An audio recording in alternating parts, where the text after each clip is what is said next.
Hello. आज के lecture में हम लोग देखेंगे इंफॉर्मेशन थ्योरी एंड कोडिंग। ये पूरा एक लेक्चर सीरीज होगा, है ना। इस लेक्चर सीरीज में हम लोग पूरा इंफॉर्मेशन थ्योरी के बारे में डिटेल में जाएंगे, है ना। और इसमें हम लोग देखेंगे, शुरुआत करेंगे इंट्रोपी से, है ना। इंट्रोपी में बहुत सारे के इंट्रोपी होते हैं, joint entropy, conditional entropy, mutual information. Okay, so इस तरह के सारे डिफिनीशंस को देखेंगे, प्रॉब्लम्स को सोल्व करेंगे और इंट्रोपी का जो डिफिनीशन है उसको समझने का पूरा का पूरा प्रोसेस रहेगा। ओके, दूसरा हम लोग देखेंगे एसिम्प्टोटिक इक्विपार्टीशन प्रॉपर्टी, जिसको हम लोग शॉर्ट में बोलते हैं एईपी। उसके बारे में डिटेल में हम लोग देखेंगे, है ना। इसके बाद उसका जो प्रॉपर्टी है, एसिम्प्टोटिक इक्विपार्टीशन प्रॉपर्टी थ्योरम, है ना। तो वो सारे चीज हम लोग देखेंगे, है ना। फिर कंसिक्वेंसेस ऑफ एईपी देखेंगे। उसके बाद हम लोग देखेंगे channel capacity. What is channel capacity, उसका जो फॉर्मूला है उसको डिराइव करेंगे, उस पर जो न्यूमेरिकल बेस्ड है उसको सोल्व करेंगे, है ना। ओके, और उसके बाद आ जाएंगे हम लोग ब्लॉक कोड्स पे। ब्लॉक कोड्स में हम लोग देखेंगे लीनियर कोड्स, कन्वोल्यूशनल कोड्स, फिर हम लोग इसको बाइंड अप करेंगे, है ना। तो आज हम लोग ये शुरू करते हैं, introduction to this information theory and coding, है ना। इंट्रोडक्शन टू, है ना, ऊपर लिख दीजिए कोई नहीं, to information theory and coding. ये आज का सबसे पहले ये समझना है कि इंफॉर्मेशन थ्योरी में हम लोग पढ़ते क्या है, information theory and coding actual में है क्या, है ना। इसके लिए एक्चुअल में जब हम लोग बात करते हैं तो इंफॉर्मेशन थ्योरी हमारे दो क्वेश्चंस का आंसर देता है। पहला है व्हाट इज अल्टीमेट कंप्रेशन और दूसरा है what is ultimate rate of transmission, है ना। जो इंफॉर्मेशन थ्योरी है and coding, it answers to fundamental questions of communication theory and first one is your what is ultimate compression, है ना। पहला इस क्वेश्चन का जवाब देगा और दूसरा इस क्वेश्चन का जवाब देगा what is ultimate rate of data transmission, है ना। ये दो क्वेश्चन का जवाब ढूंढते ढूंढते ये सब्जेक्ट खत्म होगा, है ना। ओके, सो यहां पर इसका जो आंसर होगा और इसका जो आंसर होगा वो हम लोगों को ढूंढना है।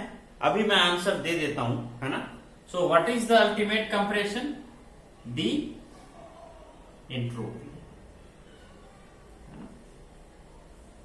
Entropy is the ultimate compression, है ना। एक्चुअल में कंप्रेशन का मतलब क्या है? कंप्रेशन का मतलब है कि कोई भी आपके पास इंफॉर्मेशन है उसको मिनिमम से मिनिमम कितना बीट में आप कन्वर्ट कर सकते हैं, ट्रांसमिट कर सकते हैं, है ना। तो मिनिमम बीट जिसमें इसको रिप्रेजेंट किया जा सकता है किसी भी रैंडम वेरिएबल को, उसको कहते हैं अल्टीमेट कंप्रेशन। और वो क्या होता है, दैट इज इंट्रोपी। इंट्रोपी को हम लोग नेक्स्ट लेक्चर में डिटेल से हम लोग देखेंगे, शुरुआत से, डिफिनीशन से लेके, एग्जांपल से लेके। लेकिन दूसरा है what is ultimate rate of data transmission, और कम्युनिकेशन भी हम लोग कहते हैं डेटा ट्रांसमिशन को, है ना। तो क्या है ये? The answer for this question is the channel capacity. Channel capacity, है ना। अब चैनल कैपेसिटी क्या है ना। तो ये चैनल कैपेसिटी वो रेट है जिससे ज्यादा रेट से आप अगर ट्रांसमिट करेंगे डेटा तो उसमें एरर आने का प्रोबेबिलिटी बहुत ज्यादा बढ़ जाएगा। लेकिन if you are transmitting the data below this channel capacity, okay, इसलिए इसका आंसर यूनिट क्या होगा, बीट्स पर सेकेंड। क्या होगा इसका, बीट्स पर सेकेंड, है ना। चैनल कैपेसिटी, एक चैनल के थ्रू आप एक सेकेंड में कितना बिट ट्रांसमिट कर सकते हैं, number of bits transmitted per unit time, it is a channel capacity. कहीं ना कहीं तो लिमिट होगा, 2 KB पर सेकेंड, 3 KB पर सेकेंड, 10 KB पर सेकेंड, 1 MB पर सेकेंड, 2 MB पर सेकेंड। आज के डेट में हम लोग 1 Gbps, 2 Gbps की बात कर रहे हैं, 3 Gbps की बात कर रहे हैं, है ना। तो उसको कहते हैं चैनल कैपेसिटी, है ना। जैसे आप फ्री स्पेस में ट्रांसमिशन करेंगे उसका एक अलग चैनल कैपेसिटी होगा। अगर आप वायर्ड मीडियम के थ्रू इलेक्ट्रिकल सिग्नल को ट्रांसमिट करेंगे उसका एक अलग चैनल कैपेसिटी होगा, है ना। आज के डेट में हम लोग जो यूज कर रहे हैं डेटा ट्रांसमिशन के लिए एक जगह से दूसरे जगह, वो है आपका ऑप्टिकल फाइबर, है ना। तो ऑप्टिकल फाइबर के थ्रू अगर हम लोग एक जगह से दूसरे जगह ट्रांसमिट करते हैं तो उसका चैनल कैपेसिटी बहुत ज्यादा होता है, इसीलिए जनरली ऑप्टिकल फाइबर का यूज करते हैं। ओके, सो ये है चैनल कैपेसिटी, मतलब, है ना, डेटा ट्रांसमिशन का maximum rate with negligible probability of error कह सकते हैं, है ना। हम लोग एक ऐसा rate of transmission of data through any channel, है ना, जिसमें कि हम ट्रांसमिट कर सकते हैं, इतना मैक्सिमम रेट से ट्रांसमिट कर रहे हैं और वो रिसीव भी हो रहा है with negligible probability of error, इसको कहते हैं चैनल कैपेसिटी। अगर उससे ऊपर चले जाएंगे, है ना, लेट अस सपोज ये चैनल का कैपेसिटी 10 MB पर सेकेंड है ना, तो 10 Mbps से आप कम ट्रांसमिट कर रहे हैं, 9 Mbps, 8 Mbps, कोई प्रॉब्लम नहीं है, आपका डेटा रिसीव होगा with negligible probability of error. लेकिन अगर आप इसी को ऐसा करते हैं कि डेटा के ट्रांसमिशन को आप 12 Mbps कर देते हैं, क्या हो गया, that is more than the channel capacity. तो अब आप यहां से जो डेटा भेज रहे हैं वहां वही डेटा मिलेगा, कुछ और मिलेगा, आई डोंट नो, है ना। तो that is limited to the channel capacity. Okay, so आप ये बात ध्यान रखना है। बाकी चैनल कैपेसिटी एक पूरा चैप्टर है ना, एक पूरा का पूरा यूनिट कवर करेंगे हम लोग चैनल कैपेसिटी पे, तो इसको बहुत डिटेल में देखना है। इंट्रोपी पर एक पूरा का पूरा चैप्टर है, पहला ही चैप्टर है, तो नेक्स्ट क्लास हम लोग इंट्रोपी पर ही डिटेल में बात करेंगे, है ना। अब हम लोग बात करते हैं कि ये है क्या। लोग ऐसे समझ लेते हैं कि चूंकि ये इन दोनों सवालों का जवाब देने के लिए ये इंफॉर्मेशन थ्योरी एंड कोडिंग को हम लोग इस्तेमाल करते हैं, तो it is the subset of communication theory, जबकि ऐसा नहीं है। इसमें बहुत ही कॉम्प्लेक्स एल्गोरिदम है जो आपको कंप्यूटर साइंस के हेल्प से ही आप उसको सोल्व कर सकते हैं। दूसरा, इसमें बहुत हाई लेवल का प्रोबेबिलिटी का यूज है, जो आपको अगर मैथमेटिक्स का जानकार है तभी आप उसका यूज कर सकते हैं, है ना। इसमें इंट्रोपी जो है ना, that was first time entropy का कहाँ यूज होता है, थर्मोडायनेमिक्स में, मतलब कि ये फिजिक्स का भी पार्ट है ना। इसी तरह ये बहुत सारे मतलब fundamental contributions of statistical physics, computer science, mathematics और फाइनली ये कम्युनिकेशन थ्योरी तो है ही है ना। तो that is also the part of electronics and communication engineering, है ना। तो इन सब चीजों का आंसर आपको मिलेगा। ठीक है, और ये सिर्फ इसको कम्युनिकेशन थ्योरी का एक सबसेट समझने का गलती नहीं करना है। ठीक है, अब इसके बाद हम लोगों को एक्चुअल में सबसे पहले इसको जो दिया वो 1940s में दिया था सैनन ने, है ना। सैनन से पहले 1940 से पहले ये माना जाता था कि हम एक जगह से दूसरे जगह डेटा इलेक्ट्रिकल फॉर्मेट में या इलेक्ट्रोमैग्नेटिक फॉर्मेट में या लाइट के फॉर्मेट में भेज ही नहीं सकते, है ना। अगर हम भेजेंगे तो वो वही सिग्नल पहुंचेगा, ये हमें विश्वास नहीं था। तो ये कहते थे लोग कि एक जगह से दूसरी जगह पॉजिटिव रेट से हम लोग विदाउट एरर और मिनिमम और नेग्लिजिबल प्रोबेबिलिटी ऑफ एरर के साथ डेटा सेंड ही नहीं कर सकते। अब इसी बीच सैनन आए।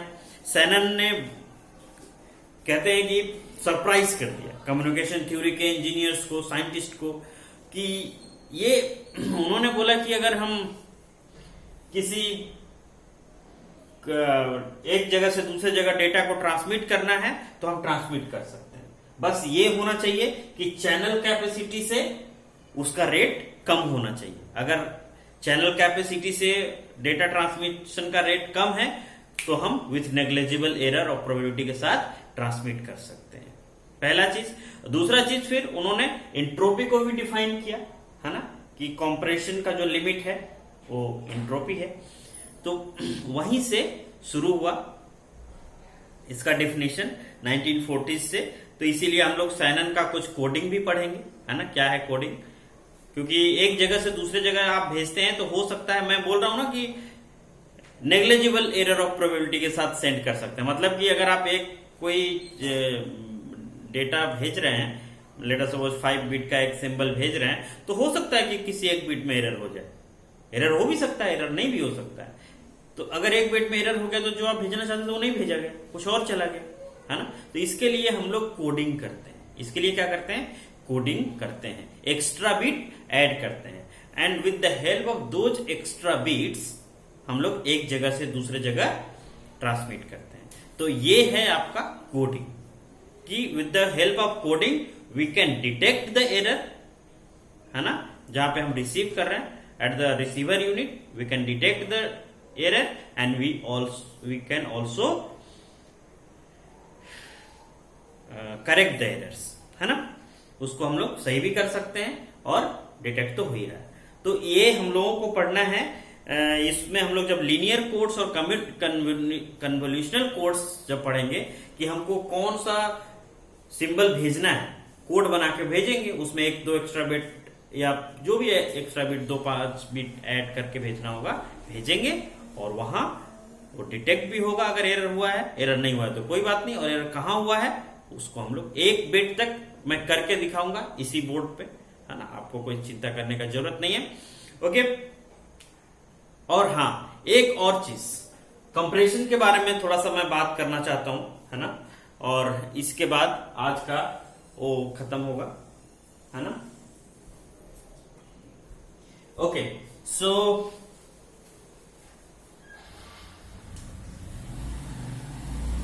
एंट्रोपी क्या है इसको थोड़ा सा समझते हैं हम लोग आज, बस थोड़ा सा समझते समझते ये जाएगा, है ना। तो let us suppose we have to, first example is, let us suppose कोई भी एक रैंडम वेरिएबल है ना, कोई भी एक रैंडम वेरिएबल है, उसमें x, there is a random variable x which is 8 events, मतलब 8 इवेंट्स आर पॉसिबल, है ना। या इसको हम ऐसे लिखते हैं,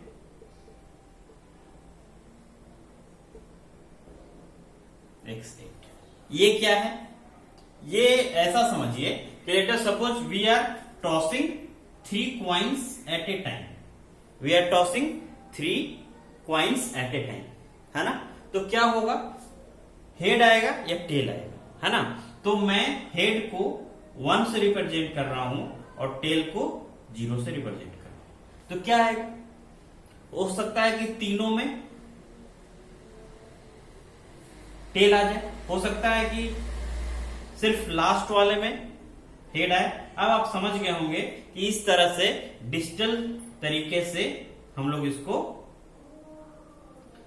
बना सकते हैं, है ना। 4 जीरो के बाद 4 1 दीजिए, है ना। फिर 2 जीरो के बाद 2 1 दीजिए, फिर 0 0 1 1, okay, and this is your 0 1 0 1 0 1 0 1।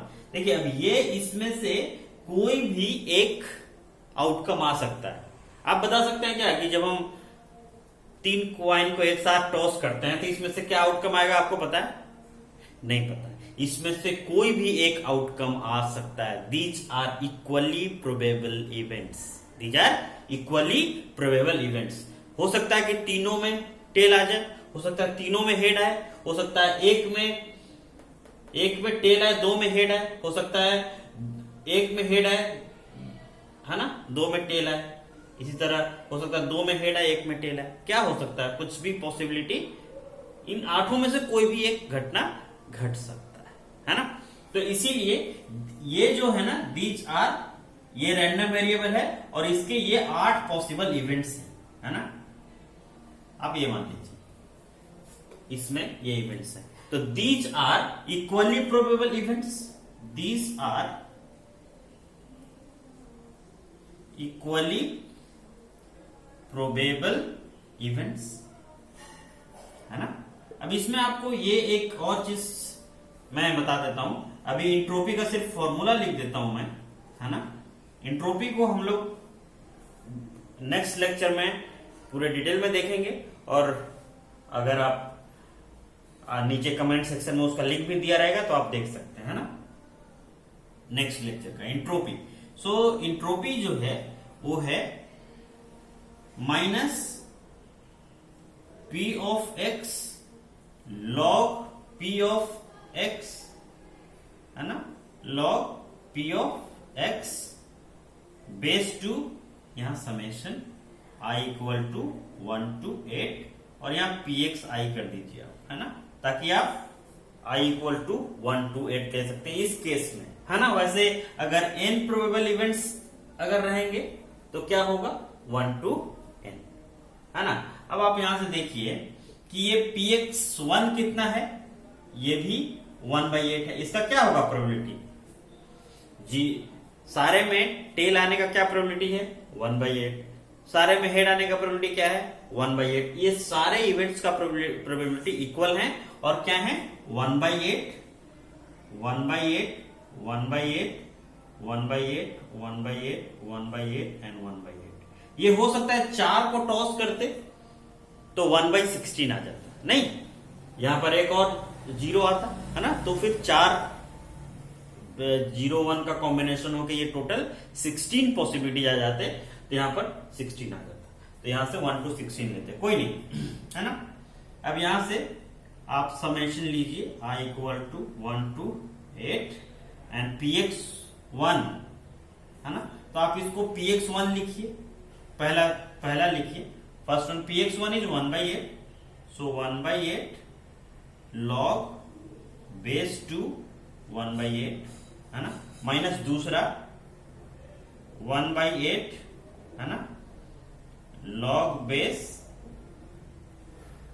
To 1/8, और इस तरह से कितना टाइम्स आएगा ये, इट विल बी, क्योंकि सेम है ना 1/8 1/8, तो ये वाला 8 टाइम्स रिपीटेड होगा, माइनस 1/8 log बेस टू 1/8। अब एक ही चीज को आपको कितना टाइम्स जोड़ना है, 8 टाइम्स, तो आप यहां पर 8 ले लीजिए, है ना, और 1 का वैल्यू निकाल लीजिए। इसका वैल्यू कितना होगा, माइनस 1/8 log बेस 2, और यहां पर 1/8 को क्या लिख सकते हैं, 2 to the power -3। सो ये 3 -3 will be multiplied here in this side, so it will be 8 into -3/8, है ना, log बेस टू 2। ये -3 आ गया तो इधर 3/8 हो गया, प्लस 3/8, है ना, और ये 8 कट गया, और ये log 2 base two 1, so answer कितना आ गया, 3 बिट्स, है ना। तो ये इसको कहते हैं इंट्रोपी, है ना। तो इसका इंट्रोपी कितना हुआ 3। और एवरेज नंबर ऑफ बिट्स भी अगर हम निकालते हैं तो एवरेज नंबर ऑफ बिट्स भी कितना आ जाएगा 3 बिट्स। मतलब कि ये जो है ये कोडिंग हमारा सही है ना। ये कंप्रेस करने का इसमें जरूरत नहीं है ना। अब हाँ, अब कोई कहेगा कि sir average number of bits कैसे निकालेंगे। ठीक है, एवरेज नंबर ऑफ बिट्स आप लोग को निकालने का मैं फॉर्मूला बता देता हूं। एवरेज नंबर ऑफ बिट्स, है ना। अगर आप ये निकालेंगे एवरेज नंबर ऑफ बिट्स, तो आप क्या करिए, प्रोबेबिलिटी, है ना, और ये नंबर ऑफ बिट्स से मल्टीप्लाई करते जाइए और जोड़ते जाइए। 1/8 into 3 plus 1/8 into 3 plus 1/8 into, मतलब ये प्रोबेबिलिटी और ये number of bits required to represent that random variable, that event, हो ना। तो इसमें क्या होगा, 1/8 इंटू पहला कितना नंबर ऑफ बिट्स कितना है 3 प्लस 1/8, दूसरा भी कितना है 3। तो इस तरह से सारे ही सेम ही है ना। इस केस में तो इसका लेंथ भी 3 है ना, हर में 3 बिट्स हैं और प्रोबेबिलिटी भी 1/8 है। तो ये 8 टाइम्स तक जाएगा, दैट विल बी 1/8 इंटू 3, है ना। तो ये 8 टाइम्स, है ना, 3/8, तो इट विल बी 3 बिट। अब हमने क्या देखा कि average number of bits required to represent this random variable is 3 bits और एंट्रोपी भी कितना है 3 bits, है ना। तो यही है एंट्रोपी का डिफिनेशन है कि मिनिमम नंबर ऑफ बिट्स कितना चाहिए 8। कितना चाहिए, minimum number of bits to represent any random variable should be equal to entropy. Entropy जितना आएगा, जैसे लेट अस सपोज 3 बिट्स, तो उससे कम में आप किसी भी रैंडम वेरिएबल को रिप्रेजेंट नहीं कर सकते। उससे ज्यादा में कर सकते हैं, कम में नहीं कर सकते हैं। तो इसीलिए इसको अल्टीमेट कंप्रेशन बोलते हैं, है ना। एक और मैं एग्जांपल लेता हूं, है ना, उससे आपको क्लियर हो जाएगा। This is the case of uniform probability distribution. This is the case of uniform probability distribution, है ना। और यूनिफॉर्म प्रोबेबिलिटी डिस्ट्रीब्यूशन में लेट अस सपोज एक मैं एग्जांपल लेता हूं, है ना। देयर आर 8 हॉर्सेस, है ना, देयर आर 8, है ना, इन अ हॉर्स रेस। एक हॉर्स रेस में कितने घोड़े हैं 8, with winning probabilities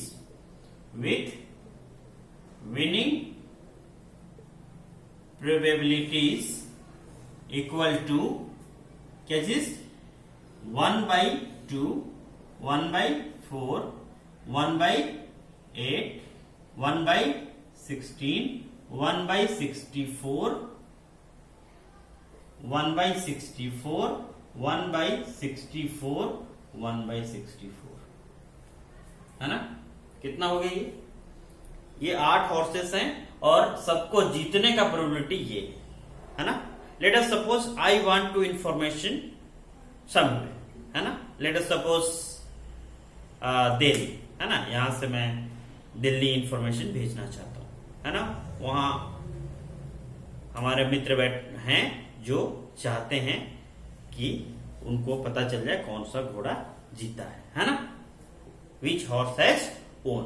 तो हम लोग क्या करेंगे, आम आदमी जो इतना ज्यादा कोडिंग के बारे में जिनको आइडिया नहीं है, वो ये करेंगे, कितने हॉर्सेस हैं 8, कितने हॉर्सेस हैं 8, तो ये 3 बीट में हम इस तरह से बना देंगे। नहीं, 3 बीट में हमने बना दिया इनको इस तरह से, ओके। और हमने बोल दिया कि ठीक है, अगर पहला घोड़ा जीतेगा तो 000 ट्रांसमिट कर देंगे, दूसरा जीतेगा तो 001 ट्रांसमिट कर देंगे। इस तरह अगर ये लास्ट वाला घोड़ा जीतेगा तो 111 ट्रांसमिट कर देंगे। दैट इज वेरी सिंपल, है ना, कोई भी इसमें समस्या नहीं है। ओके, सो यहां पर हम लोग क्या करें कि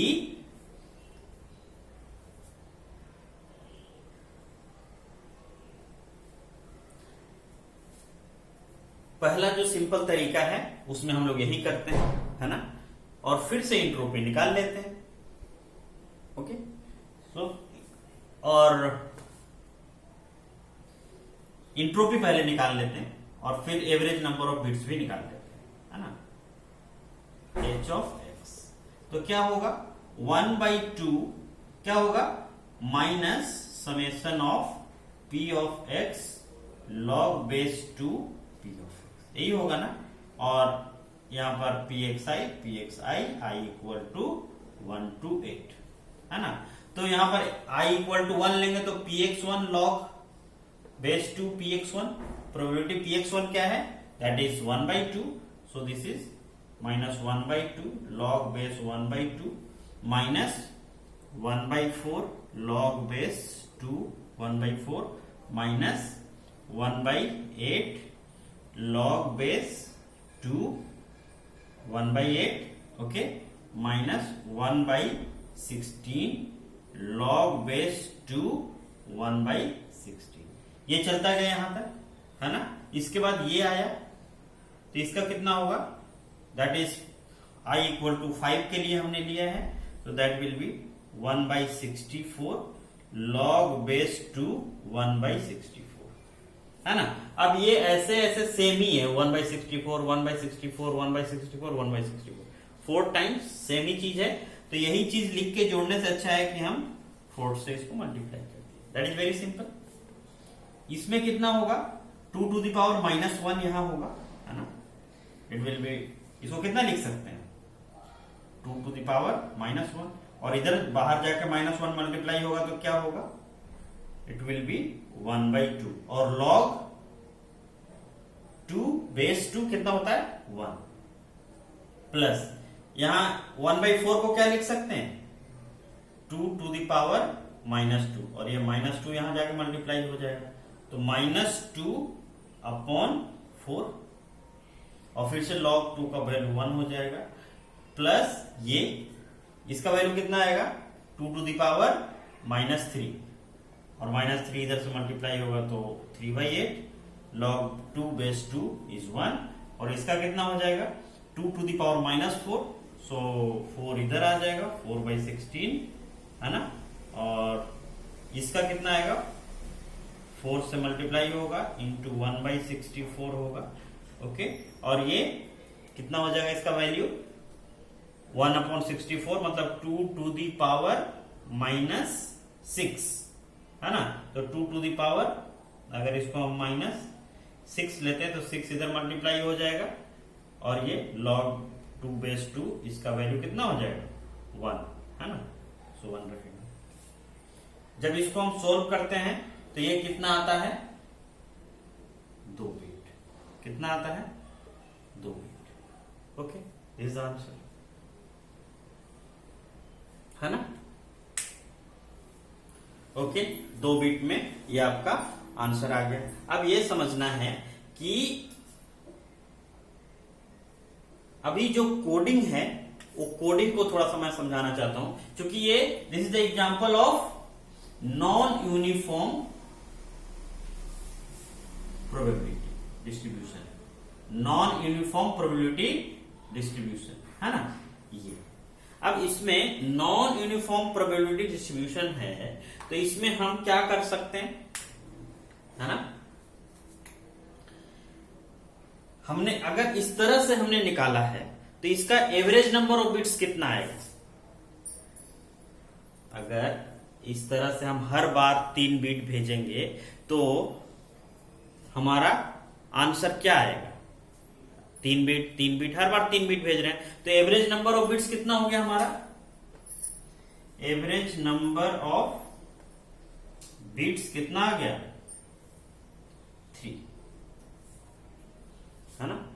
आप यहां से भी देख सकते हैं और आप यहां से भी देख सकते हैं। इसका 1/2 ले लीजिए, इसका 1/4 ले लीजिए, इसका 1/8 ले लीजिए, इसका 1/16 ले लीजिए, इसका 1/64, 1/64, 1/64, इसका 1/64, इससे आप मल्टीप्लाई करके देख लीजिए, है ना।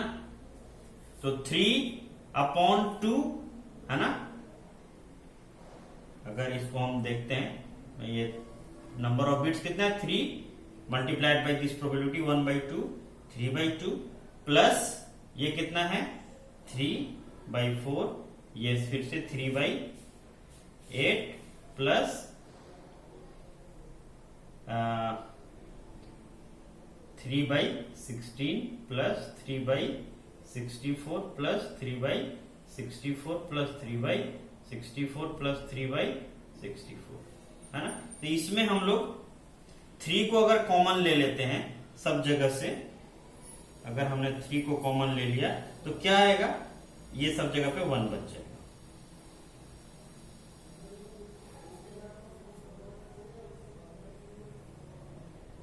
ये बच जाएगा 1, और जब इस सारे को ऐड करेंगे तो ये कितना आएगा 1, है ना।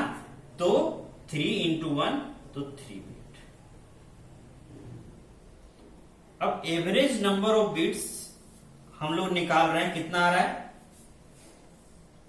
3 बिट, जबकि इंट्रोपी कितना है 2 बिट। इसका मतलब कि हमने जो ये कोडिंग किया डेटा भेजने के लिए वो इफिशिएंट नहीं है। इसको सिर्फ 2 बिट में रिप्रेजेंट कर सकते थे, उसको हम लोगों ने इस कोडिंग के तहत भेज के क्या किया 3 बिट हमको भेजना पड़ा, ट्रांसमिट करना पड़ा।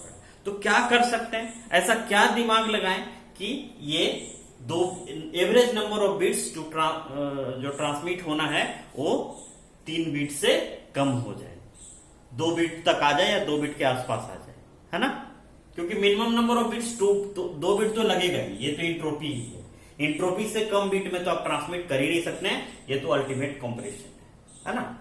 ओके, सो ये अब थोड़ा सा मैं कोडिंग आपको करके अलग तरीके से दिखाता हूं, है ना। इसको और कैसे सोच सकते हैं वो देखना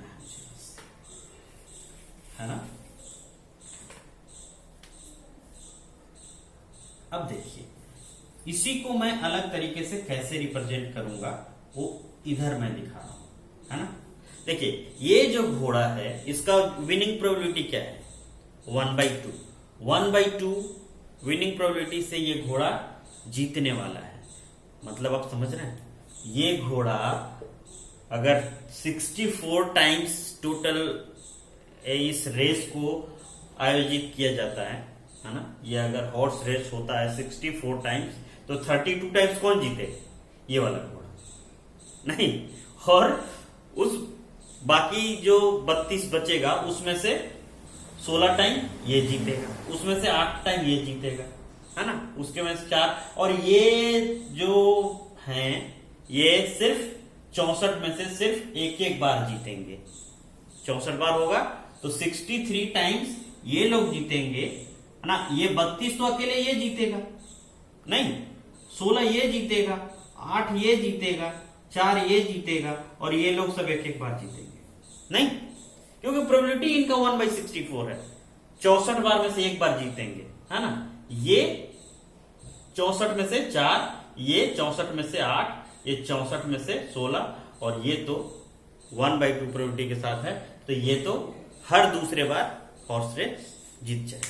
तो अब हम लोग ये क्यों ना करें कि जो इतना ज्यादा बार जीतने का जिसका प्रोबेबिलिटी है, इतना बार जीत रहा है, उसको सबसे कम नंबर ऑफ बिट्स से अगर हम एक ही बिट से इसको रिप्रेजेंट कर दें तो क्या दिक्कत है। हर बार हमको यही भेजना पड़ेगा 0, हर दूसरे बार 0, हर दूसरे बार 1 बिट भेजना पड़ेगा, है ना। ओके ठीक है, लेकिन इसके लिए भी तो भेजना पड़ेगा, तो इसके लिए 2 बिट में भेज देते हैं हम, है ना। इसके लिए 3 बिट में भेज देते हैं, है ना।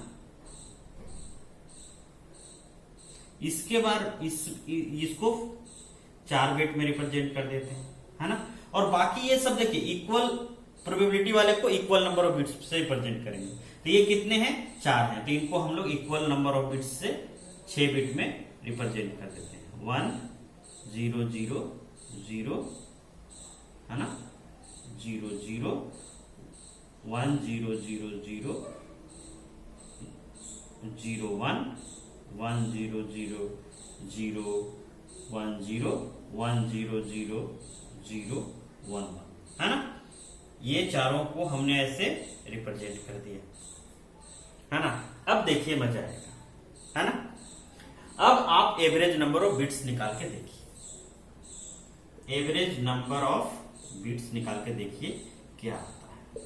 अभी हमने निकाला था 3 इंटू 1/2, 3 इंटू 1/4, 3 इंटू, तो यहां ऐसे इसमें भी निकाल सकते हैं। इसमें कितना है, ये कितना बिट है, 1 बिट, तो 1 इंटू 1/2, 1 इंटू 1/2 प्लस ये इसमें कितना बिट है, 2 बिट, तो 1/4 इंटू 2, इसमें कितना बिट है, 3 इंटू 1/8 प्लस इसमें कितना बिट से रिप्रेजेंट कर रहे हैं हम, प्रोबेबिलिटी है इतना और ये 4 है, प्लस ये जो है वो हो जाएगा 1/64 into 6 plus 1/64 into 6 plus 1/64 into 6 plus 1/64 into 6।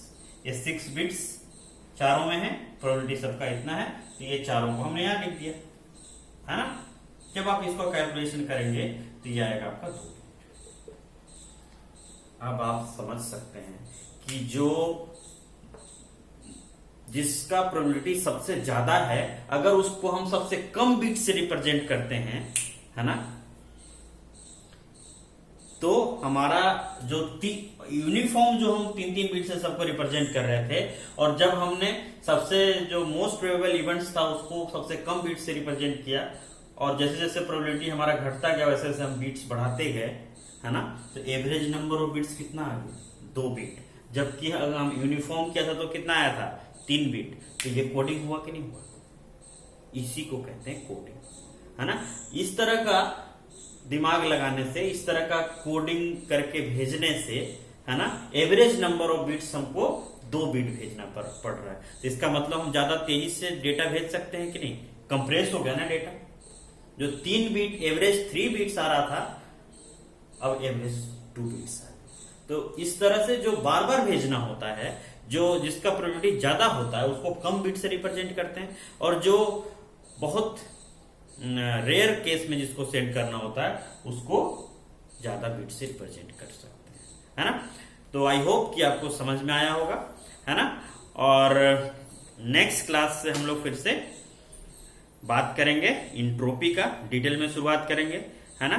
सो मिस मत कीजिएगा। आज आपको समझ में आया होगा कितना इंटरेस्टिंग लेक्चर चल रहा है। Okay, thank you for watching.